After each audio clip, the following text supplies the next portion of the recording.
I think it's time we talk about one of the most manipulative pseudoscience films ever made. What the bleep do we know? Now, on the surface, this movie is presented as a documentary with an added fictional story playing throughout that stars Marlee Matlin and John Ross Bowie. It's a mix of neuroscience with quantum physics and a lot of spiritual philosophy.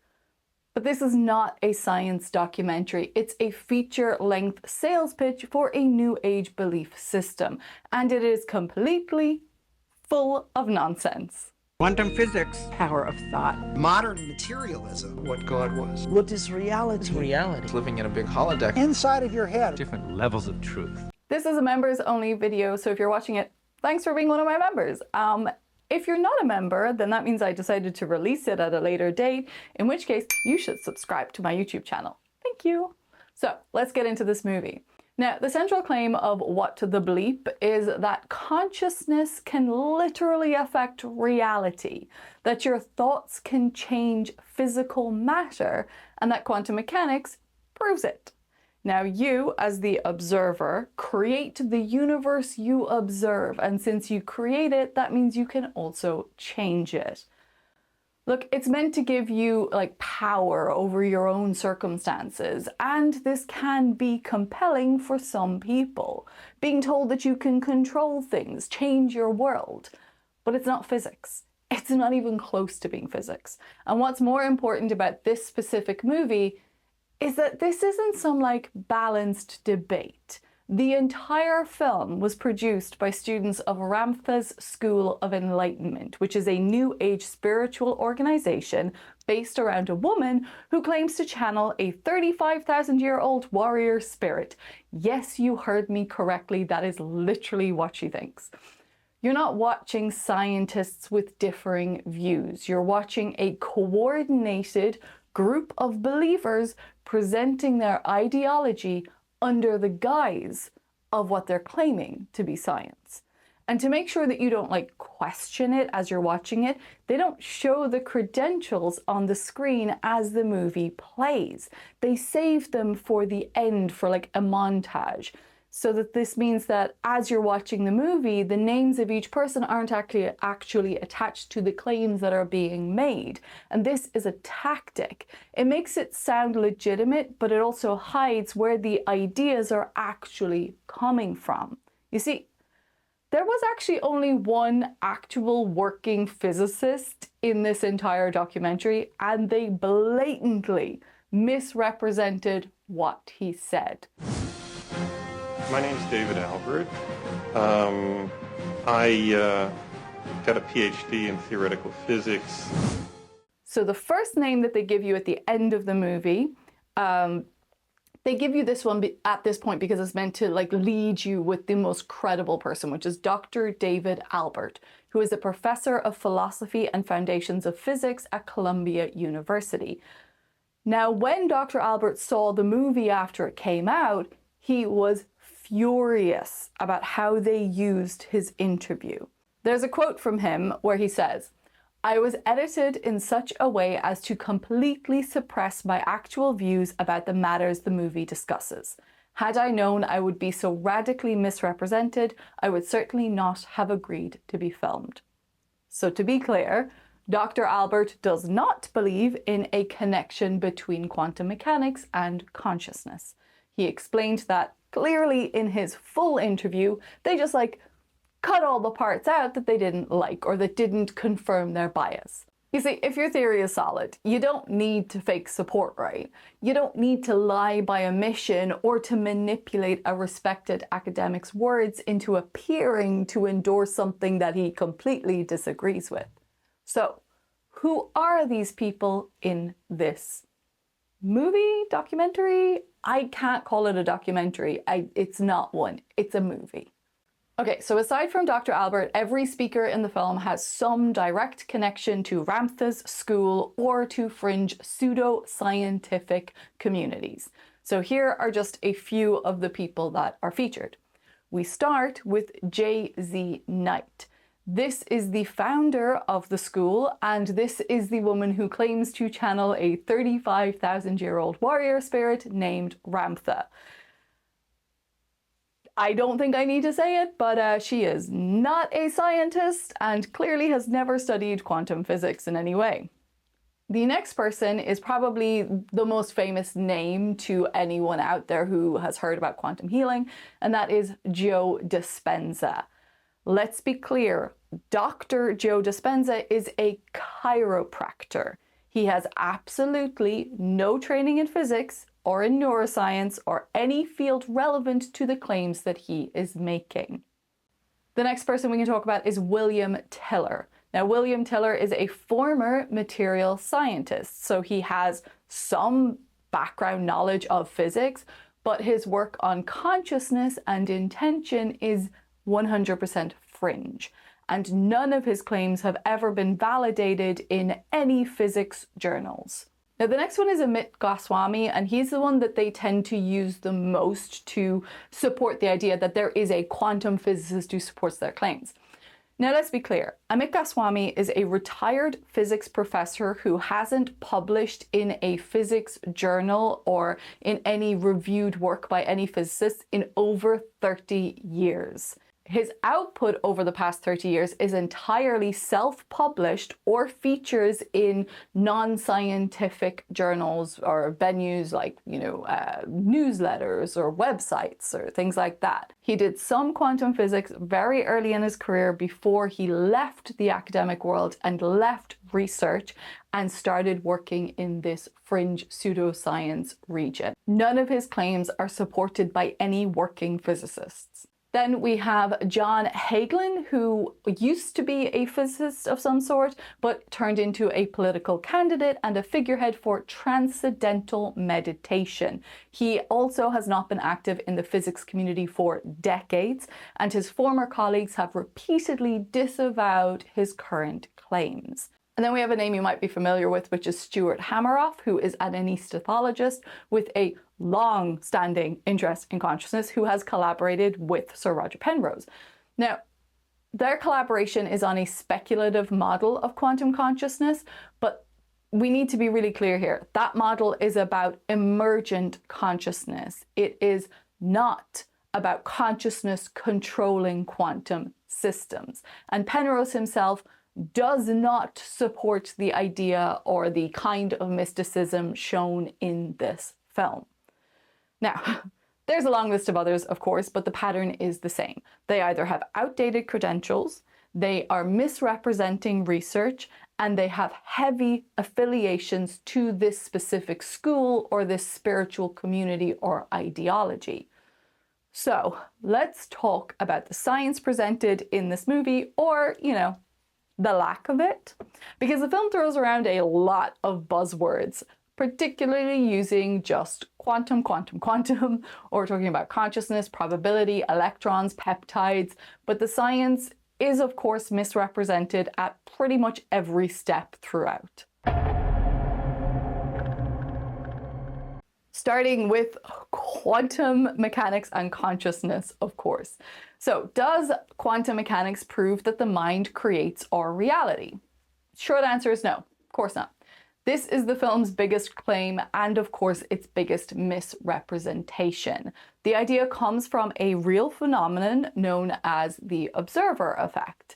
Now, in simple terms, when you measure a quantum system like the position of an electron, you disturb it. The act of measurement affects the outcome. This is true, but the reason it happens has nothing to do with your mind. You see, measurement in physics isn't about being aware.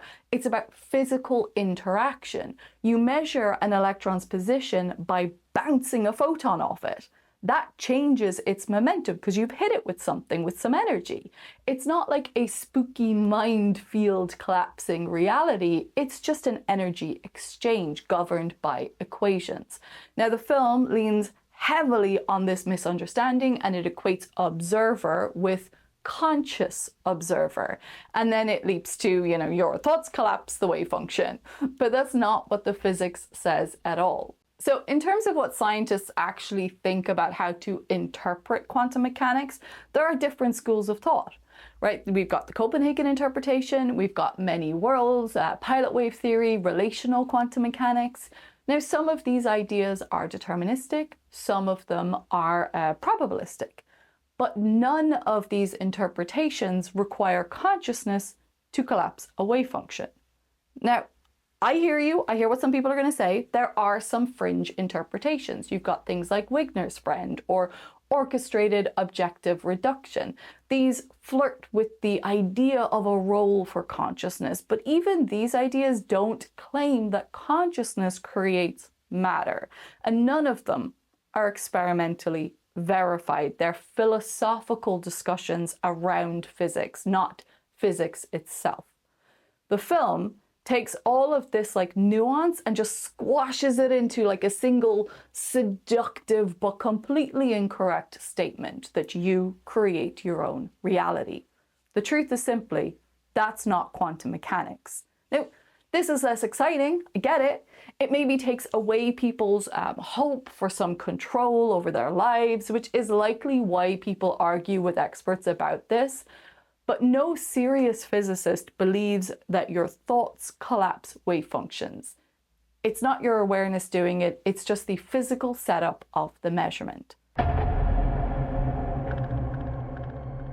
let's move on to the water molecules, because one of the most visually persuasive and scientifically empty segments in this movie is the claim that water molecules respond to human emotion.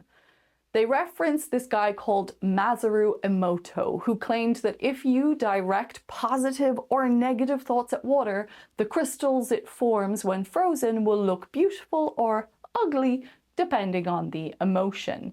The implication here is that your thoughts can physically restructure matter. Now, let's talk about what actually happened here, because Emoto's work was never published. It was never peer-reviewed. It was never proven through physics or chemistry. The methodology that he used was really vague. The sample sizes were completely unclear. The experiments were not blinded. Saying it's not blinded means that the researchers knew what kind of message had been given to the water before they looked at the crystals. And then they selected the photos that matched their expectations. That is a major breach of the scientific method, and picking the pictures that you want, it's just simply confirmation bias. Now, multiple replication attempts were done using proper controls, and they all failed to show any effect. And Emoto himself eventually claimed later on that his results depended on the energy of the photographer and the team, not just the water. But what's interesting about how the movie uses these claims is that even if there was an effect, you wouldn't need quantum mechanics to explain it. You'd need chemical physics, you'd need thermodynamics, maybe molecular crystallography. The movie name drops quantum physics as if it grants scientific permission for anything weird. But quantum mechanics doesn't predict this. It doesn't suggest your emotions can reach into the molecular structure of ice and rearrange it to reflect your mood. And I just want to give a note here because I said about it not being peer-reviewed. Now, I get it. Peer review is not a perfect system. It's not the be-all and end-all of science. But it is a part of the system that allows for work to be checked. So someone makes a claim, someone unrelated to the claim but with a background in that area checks the work and validates if the results are fair or not. It's basically getting a second opinion, and we should always be looking for second opinions when grand claims are being made. So something that the film tries to put forward is the concept of addiction to emotion. It's centered around the idea that your thoughts create chemicals. Those chemicals affect your cells, and over time your body becomes addicted to certain emotional states. Now that part is loosely based on real neurobiology, but it's delivered with confidence and vaguely neuroscience-y language. They talk about peptides, they mention receptors. It sounds like science, but it quickly moves from, hey, Here's some like real neuroscience into suggesting that you become addicted to negative thoughts the way you'd become addicted to a drug. They seem to claim that simply changing your thoughts can rewrite your biology. Now, your brain does produce neuropeptides, which are small chains of amino acids that act as messengers in the nervous system. They're released in response to emotions, stress, excitement, fear. Now, these peptides bind to receptors on cells that can influence how the body responds. So, yes, your mental state affects your biology.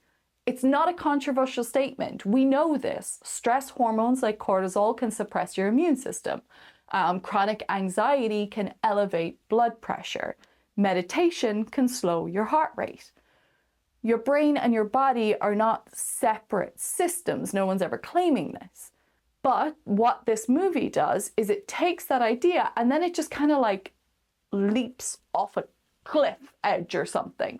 They claim that your cells become addicted to these peptides the way that they would do to a drug. That if you're sad too often, your cells start craving sadness. That your identity gets shaped not by your experience, but by your biochemical dependencies.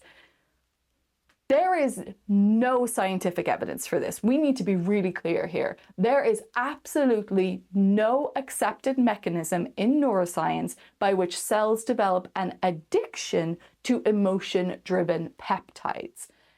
Addiction is a complex neurochemical process. It involves dopamine signaling, reinforcement loops, reward circuitry, and it doesn't map cleanly onto like transient mood states. What's more, the film frames this as if you could simply choose to change your biology, as if thinking positively is the biochemical equivalent of like a detox or something. It's not how neurochemistry works. You can't override years of depression or trauma with a single decision to just think differently. Mental health is a very, very real topic, and it is a very messy subject. It deserves better than being reduced to you're just addicted to bad vibes. It's actually really insulting when you really think about it. And it's a very dangerous idea to put forward, especially for people who genuinely do need help and support that they won't get if they buy into this idea. But speaking of the brain, a big one as well that pops up in this is all about the 10% brain myth. This has gone on for many, many years. I kind of blame the movie Lucy, even though it is a great movie. But at one point in this film, What the Bleep, it leans heavily into this very old and very, very persistent myth that humans only use 10% of our brains, and that if we could access the rest through something like meditation, belief systems, or a quantum awakening, we'd unlock extraordinary abilities, superheroes. It's not true. It's absolutely not true. You use all of your brain. You just don't use it all at once. Different regions do different jobs. So you've got like sensory processing, motor control, memory, decision making, lots of different stuff happening. And brain scans show activity across nearly every area, depending on what you're doing, even during your sleep.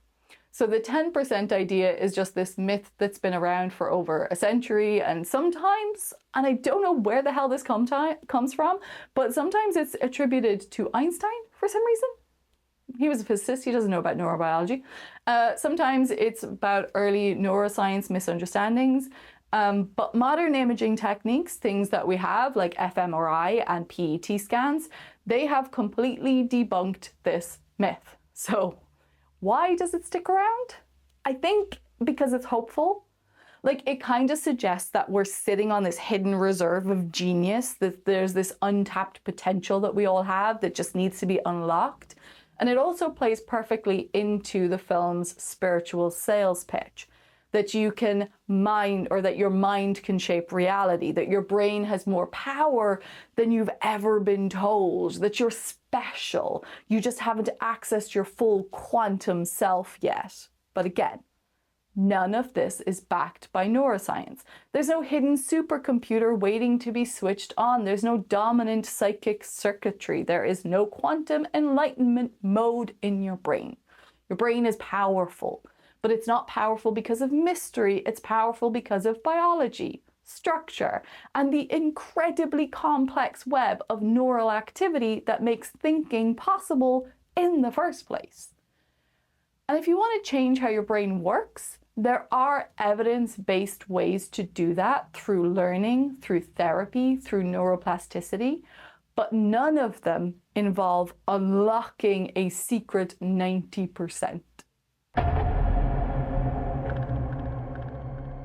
And the last subject I want to bring on for this one is all about quantum fields and reality. Because by the end of this movie, the film has pretty much abandoned any subtlety and it's just gone like into full mystic manifesto mode. It starts quoting quantum field theory, which is one of the most successful scientific frameworks that we have. And the movie uses it to claim that the universe is made of thought. Now, they don't mean it in a poetic way. They actually mean it literally. Reality isn't made of matter, it's made of consciousness. Which, I mean, I guess you could say it might sound profound or something, but I do promise you that it is absolute nonsense from a physics perspective. So let's talk about what quantum field theory actually is. So, quantum field theory is the backbone of modern particle physics. It describes particles not as standalone objects, but as excitations in underlying fields that exist throughout spacetime. So the electron is like a ripple in an electron field. A photon is a ripple in the electromagnetic field. And these fields have mathematical properties. They evolve based on the rules of quantum mechanics, and they're abstract, but they're very specific, and they're not magical. They don't care what you think. Now, the film takes the phrase that everything is feels, which is kind of true, but it twists it into everything is thought, which is just categorically false. It's kind of a bait and switch. It's just like, think about it this way, right? Someone saying gravity is a warping of space-time. True. And since time is a concept and concepts live in the mind, gravity is just a thought. Kind of where it gets to, but you know, we all experience gravity on a daily basis. You can't just unthink gravity. It's just wordplay. It's exactly what's happening in this movie, is that the film is conflating mathematical abstraction with metaphysical truth. And it uses the weirdness of quantum mechanics, like things like uncertainty principle, non-locality, entanglement, in order to argue that human consciousness is the driving force of reality. But there's no evidence for that. Like, absolutely none. No experiment, no data, no equations. There's no theory in physics that says that your mind creates the world. And the people pushing this view, as I said, they're not publishing in physics journals. They're writing self-help books, they're running spiritual retreats, and they are selling seminars on unlocking your quantum potential, which is fine if they're honest about what they're doing, but they're not.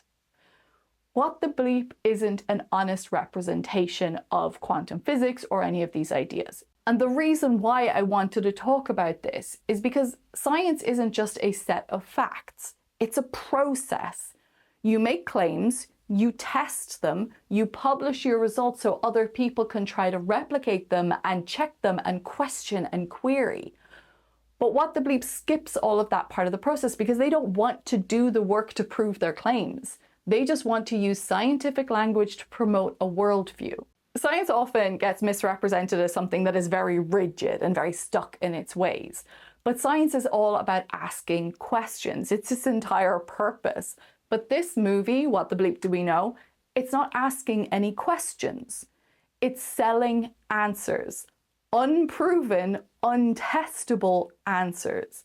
Now, I want to be clear, this doesn't mean that you can't believe in consciousness or question ideas about consciousness or spirituality or personal growth. But it does mean that you shouldn't pretend that quantum mechanics proves that you can physically change matter or to try to use physics to make your claims seem more valid, because it's just a lie.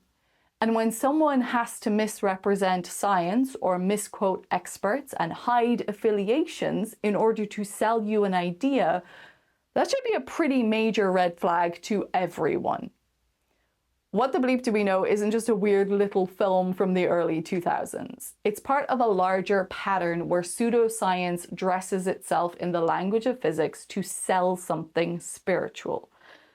Now, the key word here is sell, because they're always selling a product. From the book The Secret, to this movie, to their online courses, to a literal unaccredited quantum university, they are manipulating you to sell a product. And the frustrating part in all of this is that there are real mysteries in quantum mechanics. Consciousness is a legitimate scientific puzzle, but none of that gives you like a shortcut to claim that thoughts create reality. Just because it's a puzzle doesn't mean, hey, quantum stuff is weird, it's probably that. You don't get to bypass evidence just because the topic is complicated, and you don't get to write your own version just because you're banking on people not understanding the truth and just kind of going like, hey, that sounds like a good explanation. This film takes one of the most successful scientific theories ever developed, quantum mechanics, and it uses it as a marketing tool for a belief system. It misrepresents the science, it misquotes the experts, and it hides its true purpose to make itself look more credible. That's nothing but manipulation. As I said, science is a method, it's not a brand. There are no equations for quantum inner peace. It's just all bullshit. Ponder that for a while. I've been wanting to cover this movie for a while, but it's kind of a tricky one because it's, where do you even start? There's all these grand claims. There's so much going on. It's like, do you break it down line by line? Maybe you do. Maybe that's something that should be done in the future.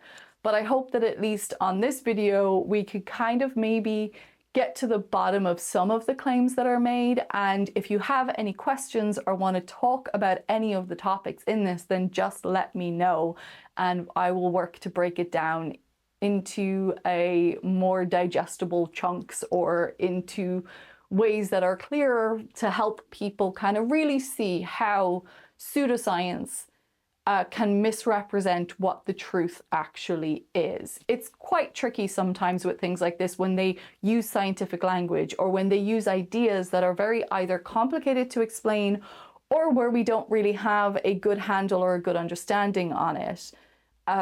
It makes it easier for them to make claims about it because the response can always be, well, you don't know, it could be. And the problem, or not the problem, but something that we do in science a lot of the time is we never want to talk in too many absolutes. We never want to say things are definitely this because the purpose of science is to continuously explore. And, someday something might break and something new might come out of it and it'll be like, oh my God, we never knew that. And we always want to be open to those things happening. But that doesn't mean that other people have then a carte blanche to just be able to make a claim and say, well, if you can't say that it's not this, I can say that it is this. So I just think that if you're going to question science, you also need to question pseudoscience. And when you have, thousands of experts around the world saying this thing isn't real, and you've got like one guy who used to work in the field 30 years ago saying it is, why do you choose to believe the one guy over the thousands of experts around the world? Remember, global, not just in one place. Anyway, thank you for hanging out with me today, and I hope that this video either raised some questions for you, answered some questions, or made you think a bit about how these things get presented, or maybe helps you the next time you're looking at a documentary to kind of look at how the documentary is being presented towards you and question it a little bit more so that you know that you're getting a balanced discussion around a topic rather than just a viewpoint being pushed towards you. So I'll be back soon with another video, and you can follow along on any of my channels for more information and more short videos, long videos, and stuff like that, or just random thoughts. Okay, stay nerdy.